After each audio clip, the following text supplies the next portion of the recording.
The looming question today, Brother Donnie, is how do I keep myself and others from sabotaging my own hopes, visions, and dreams? My blessings are being sabotaged before they even get to me.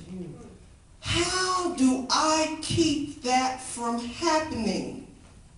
With all of my busy schedules and my frustrations, my unfulfilled desires and the rumblings in the home, and the secrets that are waiting to be overcame, while I'm running this race that I'm in, and my insecurities, and all of the stress and strain that goes along with living in the 21st century. All of my habits and my pet peeves and my addictions. While I'm busy trying to get in the perfect will of God, how do I keep from sabotaging, or how do I keep other saboteurs away from my hopes and my visions and my dreams? And I keep saying my, but God placed those visions down inside of you. Those are the visions that I'm talking about. I'm not just talking about those, I want a new pair of shoes. Yeah, that's right. All right. I'm talking about, see, the visions that God placed down inside of you, David, are the blessings for your children's children. It is very important that we get, there are those whose job it is to keep you from realizing those visions and those hopes and those dreams that God has placed down inside of you. Because if it is possible for you to fulfill your destiny, then you can help me fulfill mine, and vice versa. This is a big deal. That's right. Yes, God has instilled in each one of us a seed of greatness, or seeds. There may be more than one, and some of us know what those visions are that we have hidden away. Some of us know what it is, but our grandmother or our mother or our teacher or our principal or our drill sergeant said it wasn't so. And we believe them. Well, today God is saying, pull that hope out, pull that dream out, pull that very vision out that seemed impossible, because you need to examine it, because it may have come from him, and you may be tucking away those blessings for your children's children. There was a young man today that we find in the book of Daniel. His name is Daniel. Daniel was a man of great vision, of dreams, of interpreting dreams. He had a yearning inside of him, like many of us, a longing. When Daniel got a vision, he prayed to God. He cried out to God, and he asked for forgiveness of his sins and the sins of his people. That is a mighty powerful thing. We have that kind of power. I'm not going to talk to you long. But in the 10th chapter of Daniel, the 11th through the 14th verse, I will read from my NIV.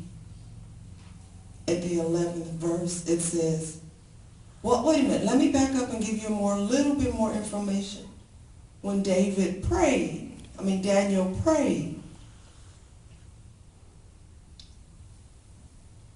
an angel came to him. Many Christians do not even believe in angels. But the angel said, Daniel, you who are highly esteemed, consider carefully the words I am about to speak to you, and stand up, for I have now been sent to you.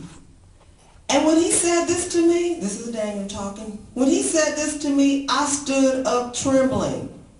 Then he continued, do not be afraid.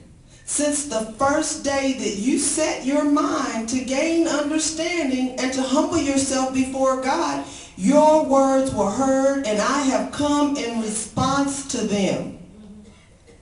But the prince of Persian kingdom resisted me 21 days. Then Michael, who is another angel, one of the chief princes, came to me because I was detained there with the king of Persia. The 14th verse. Now I am come to explain to you what will happen to your people in the future, for your vision concerns a time yet to come. The whole point is that the angel was dispatched from heaven the minute Daniel started to pray. And there were folks in the heavenlies. You know, Ephesians 6 says, we are not wrestling against flesh and blood, but against powers and principalities and wicked and high places. And I might not have that exactly right. But there are those whose job it is to stop your blessings from heaven. And this is happening right now. Somebody in this congregation has prayed out unto God, and he has sent the blessing, and it has been waylaid. And we got to pray, church. What God has said to me is that there is a flagrant disregard for prayer. A flagrant disregard for prayer. And I'm not blaming nobody, because whenever God gives me a word, he's talking to me too. That's it. We have got to pray our blessings through. They are in the heavens. Somebody up in the heavens got our blessings. And we are so busy that we cannot even pray to bring it on in. Okay. Sometimes we are so close to realizing our dream. It is on the way. That blessing might be right on your front step, waylaid, waiting on the prayer wheel to churn and bring it on home. The evil forces that are blocking your blessings, they don't generally just magically twinkle their nose to harm you. They use people and circumstance to waylay your blessing. Now wait right here. Who is the best person that we can use to block your blessing each and every time? Who is the one with the best positioning, the best timing, and the best circumstance every time to block your blessing? I'm going to tell you who it is. It's you. You are in the right place, in the right time, and have the right circumstance every time to move out of the way of that blessing. I have a little story. And it's a family story, and I have my daughter's permission to tell this story. It's a personal story, so y'all pray with us.